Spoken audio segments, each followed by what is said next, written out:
নমস্কার বন্ধুরা, আজ আমাদের নতুন ঘরের ভিত্তি স্থাপন হবে। দেখুন, আমি প্রথমে একটা কলার পাতায় কিছুটা সিঁদুর মেখে নিয়ে আসছি।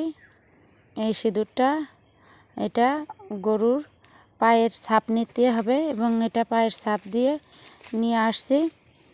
প্রথমে একটা গর্ত খুঁজে সেখানে কিছুটা বালি দেওয়া হয়েছে, তাতে 3টা ইট ধুয়ে পরিষ্কার করে সেখানে ওই কলার সিঁদুর পাতা, এই মাখানো কলার পাতাটা পেতে দেওয়া হয়েছে।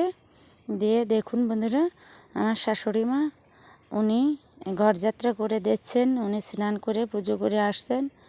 উনি এসে ফুল তুলসী পাতা দিয়ে ঘরটা যাত্রা করতে হয়। যাত্রা করলে ঘরটা এটা একটা শুভর বিষয় থাকে, যার কারণে ঘরটা যাত্রা করে কাজ শুরু করতে হয়। এই জন্য প্রথমে ঘরটা ধান দুবলো দিয়ে ঠাকুরের নামে নিবেদন করা হয়েছে। দেখুন, এখানে ধূপকাঠি দিয়ে ধরাইয়ে তাকে আরতি করা হচ্ছে এবং এখানে প্রদীপটাও জ্বলছে।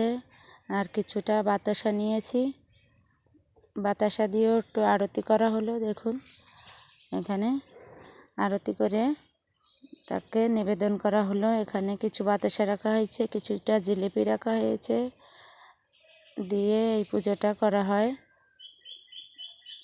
এটা আমাদের নতুন ঘরের স্থাপনের জন্য আমরা, যেহেতু আজ ফাল্গুন মাসের প্রথম দিন আর পয়লা ফাল্গুন মাস, তাইতে আমি আজ শুভ দিনটা আজকেই আমি ঘরের যাত্রা শুরু করলাম। আপনারা সবাই আশীর্বাদ করবেন আমার নতুন চলার পথে।